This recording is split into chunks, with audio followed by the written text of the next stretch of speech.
Ladies, if you're walking down the street and a guy tries to talk to you in a vehicle and he's going in the same direction as you, turn the fuck around and walk in the opposite direction. He has to literally put his vehicle in reverse and put himself in danger. Hey my lovely Rych Babes, it's your girl Bella Dyor, and I am back with another video, and this time I want to inform you on some safety tips that a lot of women need to know, okay? So whether you're going out of town, traveling solo, or just doing your daily routine, your safety should always be a priority. Here are some simple but critical tips that I have for you to keep you secure no matter where you are. Number one, of course, always trust your instincts. If something seems off, it probably is. Number two is stay aware of your surroundings. I know we love having our phones in our hands, but when you are alone, you need to make sure that you put your phone down and look up, okay? Number three is sharing your location with anyone that is close to you and letting them know where you are, especially if you're on a date or going somewhere that is just unfamiliar. Number four is have an exit strategy. When you're at a party, out on a date, and in a public space, always know your way out. Make sure that you can get out safely and quickly. And number five is carry safety defense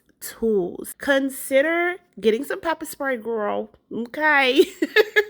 Consider getting something like some pepper spray, like I said, a personal alarm, or a small taser. They have them at Amazon. So that way you'll have some type of a peace of mind. You can put it right on your keys and just keep it moving. Your safety is so priceless, and these precautions can really make a difference. So let's get started with this video. I'm not the expert here. I have other people that's going to tell you exactly what you need to know, whether you're living alone or just whatever. Like, we need to be safe out here, babes. Let's get right into it. I will not be back at the end of this video, and I will see you all next time. Thank you all for the ones who have been scheduling a session with me to speak and get connected. I really appreciate the ones who I've spoken to, the ones who've already scheduled, and I'm just so delighted to speak with you guys on a more of a personal level. If you're interested, the link is down below. And also, please make sure that you like this video so other women like you can feel safe, and also make sure that you are subscribed. That is super, super important. If you're not subscribed, our community just cannot grow without you being subscribed. So with that being said, my lovelies, go ahead on and pay attention to this video. It helps a lot. Love you. Specific examples when you should lie for your safety. Something I like to call lie to survive. Remember, practice makes perfect here. You're in the elevator in the building that you live in, and somebody that you don't recognize asks if you live there. Respond, nope, just visiting some friends I went to college with. No, here just dropping off a few things for my brothers. Now let's say a Lyft, Uber, or taxi driver drops you off at your home and asks if this is where you live. Here you could respond with, nope, just visiting some family friends. Nope, on my way to a surprise party. Or you could even say, I wish, but no.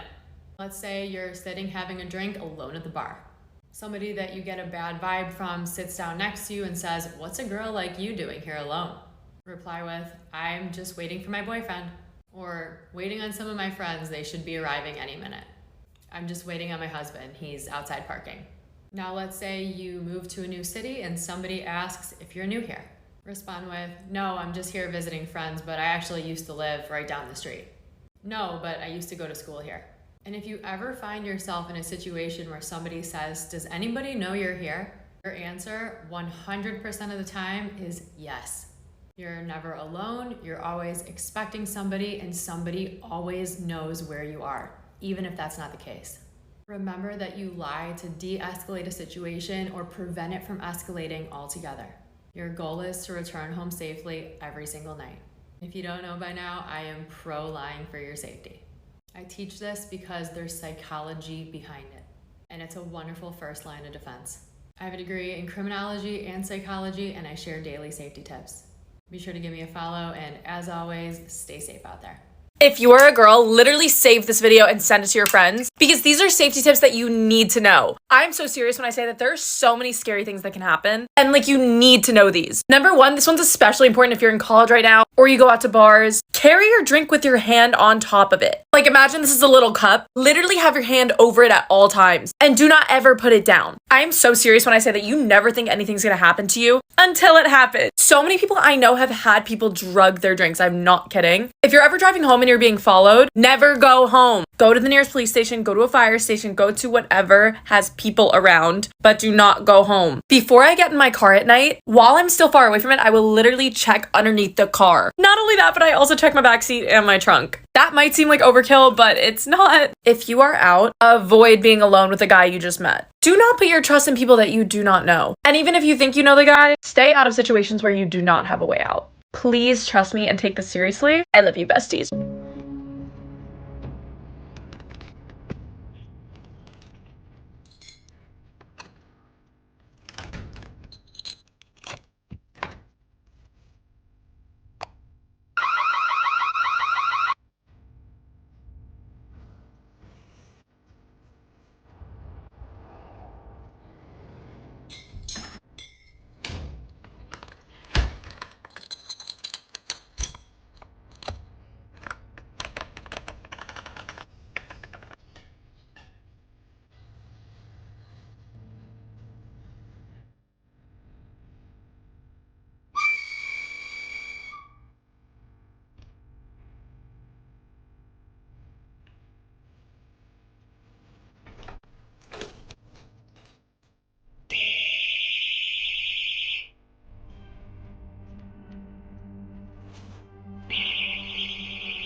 And women, listen to this. This can save your life. If you're in an underground parking lot or an above ground parking lot and someone goes to attack you, practice getting down flat as fast as you can. I can do it really quick, almost like doing a burpee. I can drop face down. Roll underneath a car or any other vehicle, hang onto the undercarriage and scream your head off. In the history of the world, no woman has ever been raped underneath a car. Yeah. Get under the car, hang on, and if you scream, never just scream. People always hear it and think it's people joking around. Yell words, help, police, murder, help me, help me. Like, scream words so people can find you and keep yelling until someone comes to help. Things I think you should know to stay safe that maybe no one ever told you, taught you, or talked to you about. Number one, because it just pops up in my head. Never go to a car wash in the evening or at night. You know, like the ones at the gas station that you drive through? Somebody could be in between the sides of like while your car is going through really slow getting washed, and they could carjack you. Anything could happen. So just don't do it. This next one sucks, but most recently I've seen someone talk about this and I was like, stop talking to strangers. Stranger danger. There are people that are recruited as like employees for the trafficking world, and a lot of them are recruited as women because they come off as unsuspecting and they talk to you while you're in Target shopping for tissue paper. They talk to you while you're at the grocery store buying the taco meat for your tacos tonight.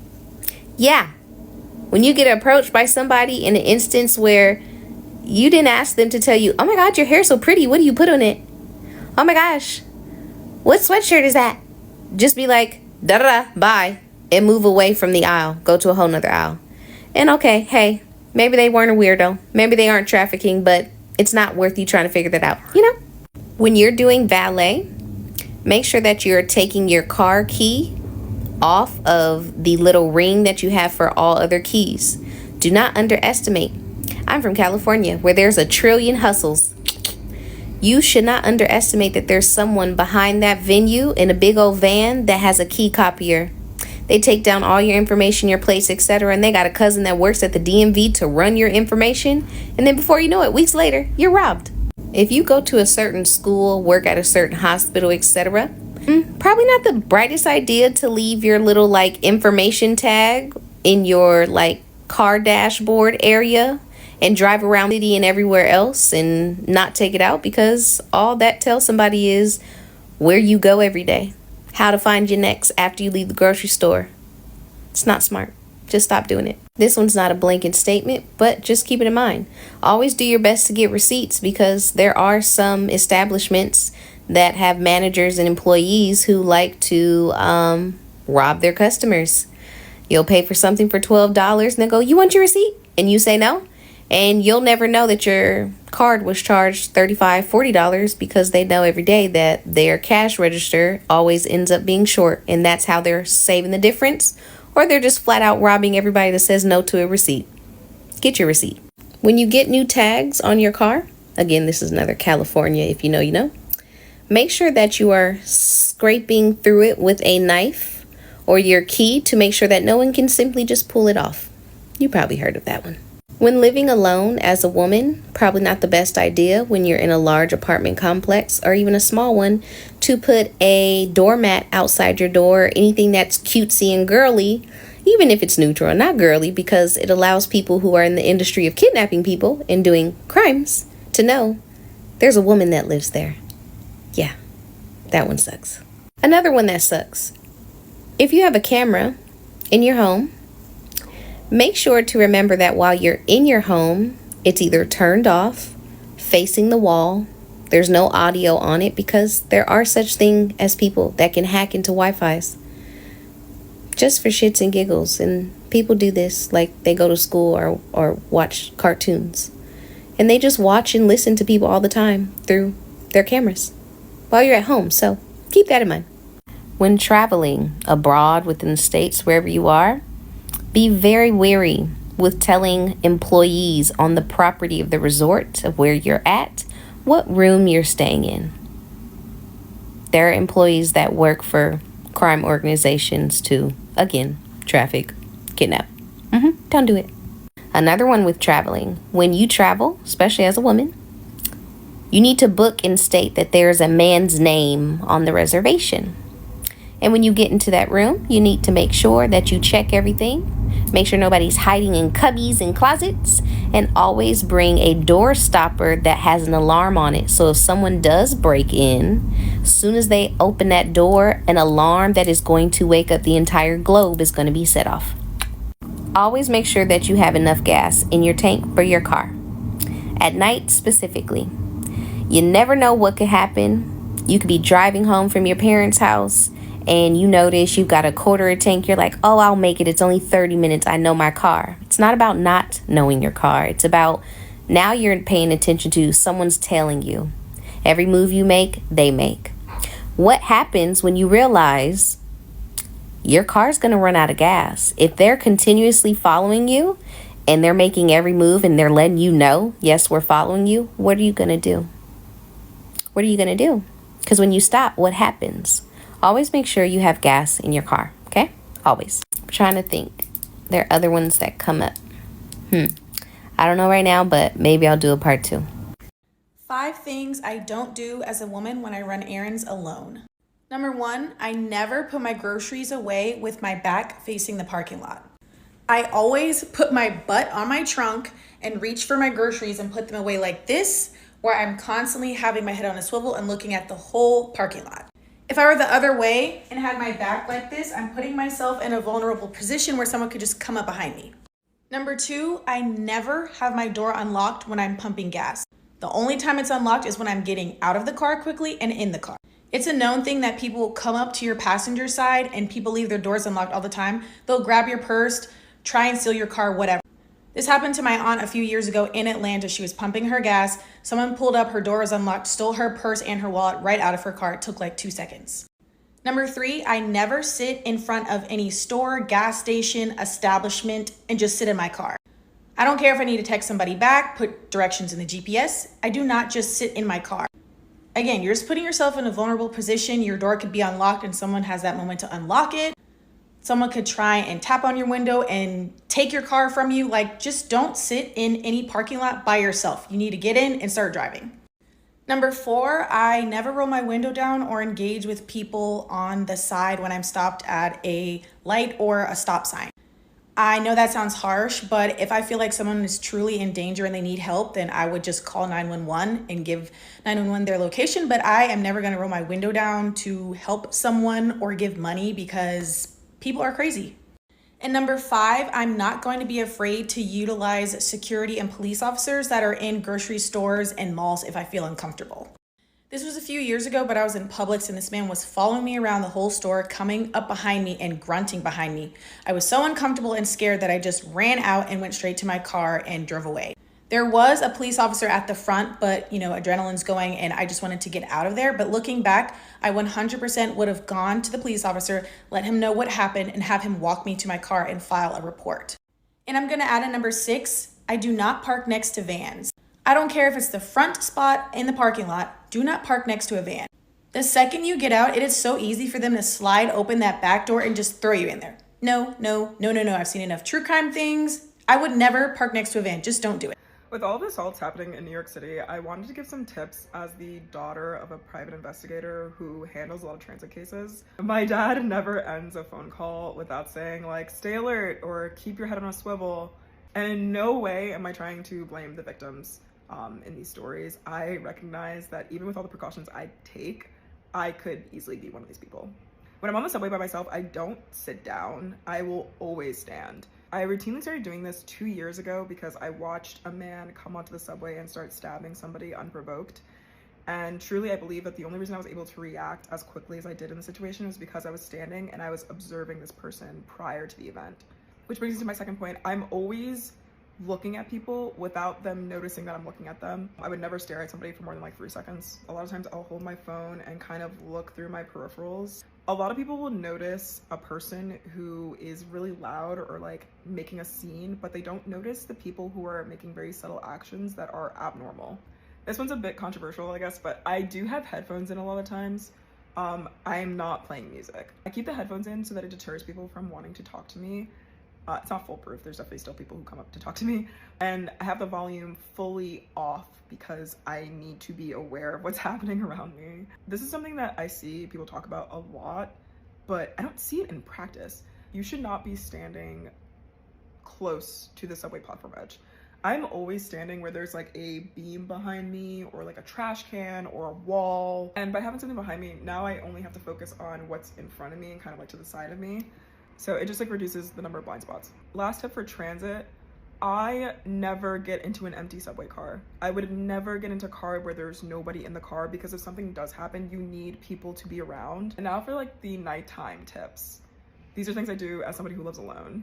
When I get off the subway, I look like the most paranoid person ever because one, I walk really fast already naturally, like even in the daytime. But as I'm speed walking to get to my apartment, I'm like looking around everywhere, and the reason why is because I want to see if somebody is watching me or if somebody's following me. This next step is one that I don't think a lot of people think about. Have a place that you can go to in case it is not safe to go to your apartment. I live in a relatively safe neighborhood, and even I had an instance 2 years back where there was 3 men who were following me, and while they were following me, they were talking about how they wanted to gang me. And I was terrified. This went on for like 4 blocks and there was nobody around. I was basically at my apartment and I had to make a very quick decision to not enter my apartment. So I went past my apartment and I went to the deli that's down the street. Deli's 24 hours, so I knew it'd be open. There's always 2 people staffed and it's 2 men. They know me by name. I go in there all the time, so I'm very friendly with the staff. And truly, I was just banking on the fact that these 3 predators wouldn't do something to me in front of other men. So I had waited there until basically I felt comfortable to leave. And as we're like entering my apartment building, I always make sure that the door is closed behind me. Some doors, like, they kind of close slowly. And if you're not paying attention, somebody could very easily just slip through the door behind you. The last tip is that I don't turn the lights on in my apartment when I walk in. I'm in a street facing apartment. If you just saw me walk into my building and you were watching me, you were following me, you can definitely tell which apartment I'm in. And I feel terrible for all the victims out there. I'm really sorry that that happened to you. To everyone else, please stay safe. What about turning your lights on before you ever get home? Plug all your lamps into these Wi-Fi timers. You can turn them on or off wherever you have phone service. As a cop, I'm always playing the what if game. What if the guy in the parking lot is the lookout and the bad guy's already in your apartment?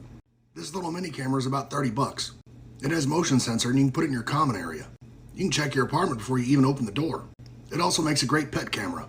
When I walk into my house at night, I want it lit up. I don't want any surprises. Both these things are simple, affordable solutions. One more layer of security. Noonlight is another panic button app you can set up on your phone, or set up the SOS feature on your phone. Clicking the home button 5 times calls the police. And that's great that help is on the way, but carry pepper spray so you can defend yourself. All these things can be found in my Amazon store. When you go home at night, don't turn your lights on immediately after you get in your apartment, especially if people can see the windows of your apartment from the street. Because if someone's following you home, they're gonna know what apartment you live in.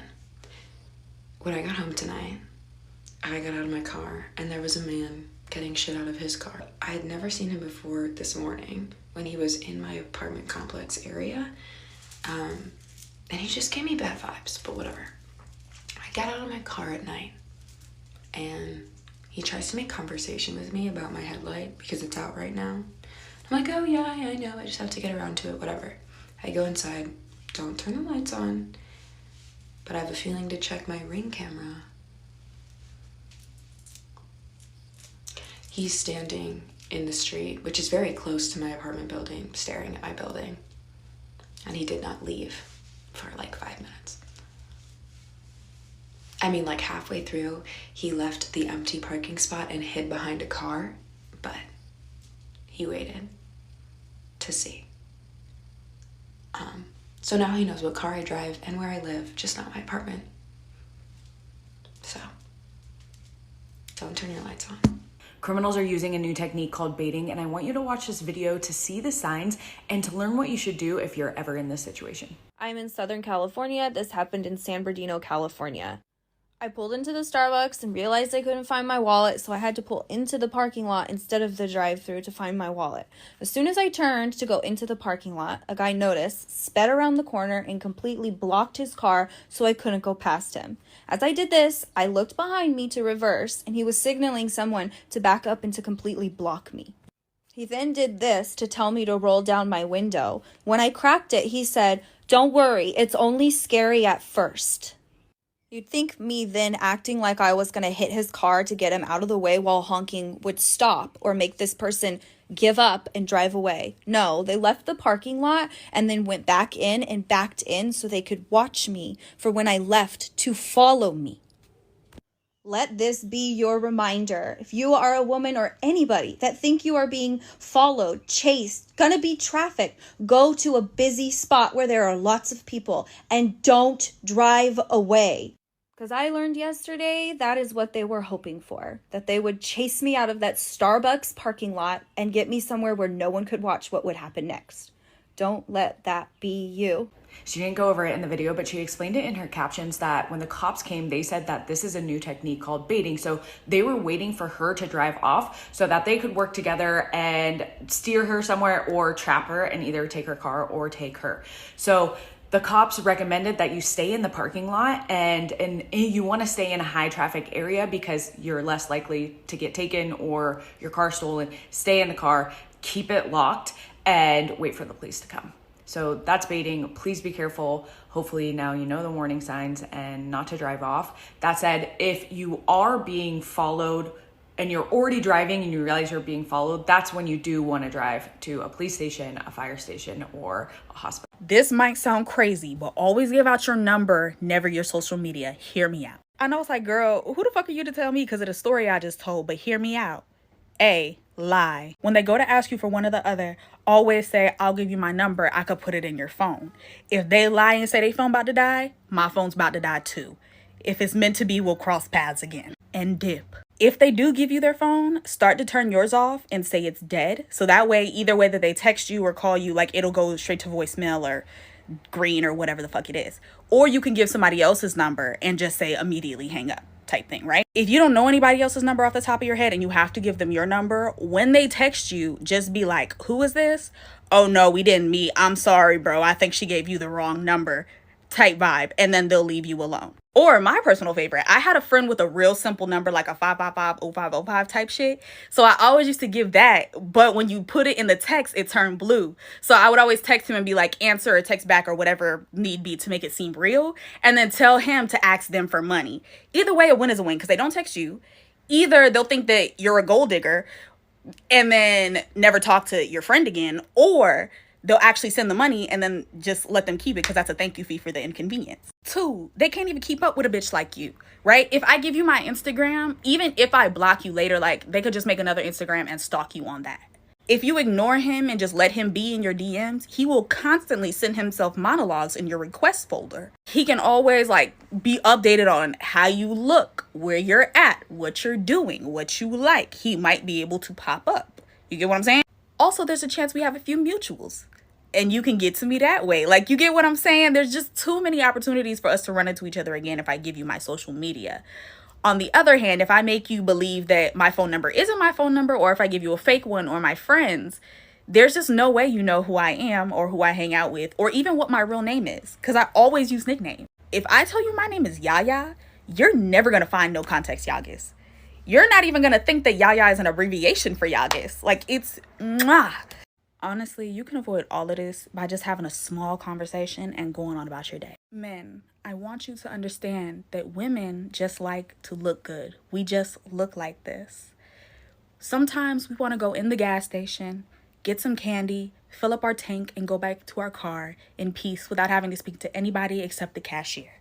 Women, understand that although the irritation of the compliment is having to respond to it, it is way more convenient to waste 10 seconds of your time saying, thank you, I appreciate it, have a good day, I'm in a rush, walking to your car, but still acknowledging the person that just gave you a compliment. Being respectful for 10 seconds in motion is way better than, why the fuck would you talk to me like, and having a real inconvenience in your day. I promise you. This might sound crazy, but always give out your number, never your social media. Hear me out. So I'm about to put you guys on. Download it, memorize it. This is for your safety, ladies. This is the Google Voice app, and it works as a phone number that you can have on your phone as a second phone number. Let me explain. Now, you may be thinking this is a lot of work and it's unnecessary, but the next time a guy approaches you for your safety, you cannot just dismiss him. So what I've used for many years is the Google Voice number. It's a phone number that you can choose that is a link to your phone. So if you give it to somebody, they can call it and it will go to your phone, but it's not your default primary phone number. So I always have it memorized, and it's actually useful because if someone texts you, it also shows up as an email. And I've used it for my business as well, for people that you don't want to have your primary phone number. So creepy men out there are the perfect people to use it for. The only thing is, when the person calls it, it's going to say something along the lines of, you are calling Jessica, we are going to transfer your call. So you may want to say something like, oh, I'll give you my phone number. If they hit you with the, I'll call you right now in front of your face because they're thirsty, just be like, oh yeah, this is my business phone. Perfect. Oh, you a business girl? Yeah. So you get all your ducks in a row. They get your phone number, you're safe. They think they have your actual number, but it's not your actual number. So I'm telling you, it has worked for me on multiple occasions. I used to be the type of girl that would say something along the lines of, I got a boyfriend, which does work sometimes, but then you get the, so I can't be your friend. But the reality is that we need to be prepared for the men to approach, and for any situation to happen, it's better to just prevent the situation by giving the phone number. Now, I am disgusted and appalled that it's really come to this, and this is the way that we have to live our life. But at the end of the day, prevention is better and safety is better. I've literally heard stories in Miami of women being killed, acid being thrown, horrible things have transpired And since I was a child, I've been weary about men approaching you and the craziness that can happen. And having this Google Voice number has saved the day. So download it today. Don't be lazy. Memorize the number. They can text it, they can call it, and you good to go.